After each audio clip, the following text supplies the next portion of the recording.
সে বলছি তো নোটোরিয়াস ক্রিমিনালকে আগামী দিনে সর্বোচ্চ আমরা চেষ্টা করছি জেলের ভাত খাওয়ানোর জন্য।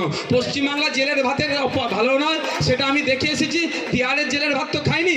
আমার মনে হয় পশ্চিমবাংলার থেকে একটু ভালো হবে, কারণ সেন্ট্রাল গভর্নমেন্ট একটু অনুদান বেশি, দরকার লাগলে তিহারের ভাত খাওয়াবার ব্যবস্থা করে দেবো। গণতান্ত্রিক প্রক্রিয়াতে সর্বোচ্চ চেষ্টা করব। তবে একটা কথা বলে রাখি, পঞ্চায়েত নির্বাচনে অনেক হিংসা করেছে, এক বেটাকে জেলের ভাত খাওয়ানো হচ্ছে। এখন তারা গোষ্ঠীদ্বন্দ্বের নামে চালাচ্ছে কি আমার দেখার দরকার নাই। ফার্স্ট কিন্তু জেলের ভাত এই আইএসএফ তাকে খাইয়েছে। আইএসএফ এর মামলাতে তিনি অ্যারেস্ট হয়েছে। ওই মামলা কিন্তু অনেকজনের নামেও আছে, বুঝতে পারছেন না?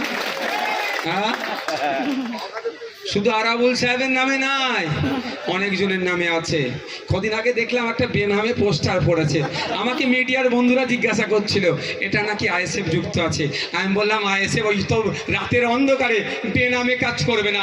প্রকাশ্য আমি বলছি, রেকর্ড করুন, আরাবুল ইসলাম যে মামলায় জেল খাটছে শওকত মোল্লাকে ওই মামলায় অ্যারেস্ট করতে হবে।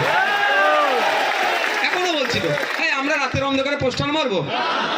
আরে মার খাবো, মাথা ফাটাবে তো দিনের বেলায় মারবো। ও কাপুরুষের মতো কাজ ওদের দলের লোকেরাই গোষ্ঠীদ্বন্দ্বের করছে, আমরা করব না। আমরা প্রকাশ্য বলছি তো নোটোরিয়াস ক্রিমিনালকে আগামী দিনে সর্বোচ্চ আমরা চেষ্টা করছি জেলের ভাত খাওয়ানোর জন্য।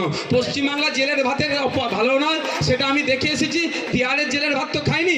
আমার মনে হয় পশ্চিমবাংলার থেকে একটু ভালো হবে, কারণ সেন্ট্রাল গভর্নমেন্ট একটু অনুদান বেশি, দরকার লাগলে তিহারের ভাত খাওয়াবার ব্যবস্থা করে দেবো। এটা আসমা ভাবিরাও ছিল, জিজ্ঞাসা করো না, খুব একটা ভালো ভাত ছিল না।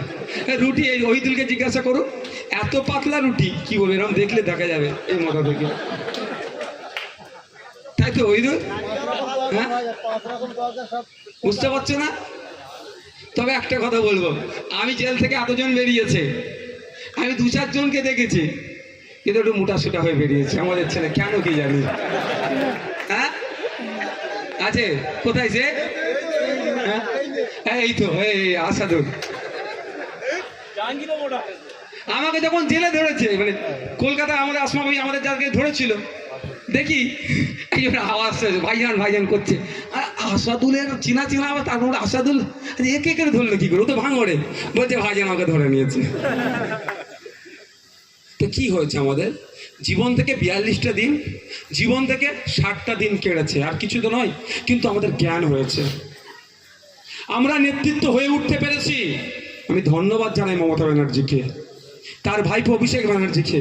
তোমরা গটাপ করে আমাদের নামে মামলা দিয়েছিলে না, জীবনে জেলে যদি না যেতাম, পুলিশ কাস্টডিতে না থাকতাম, বারাইপুর জেলে যদি না যেতাম, জীবনের রাজনীতির একটা বড় অংশ আমাদের অসম্পূর্ণ থেকে যেত।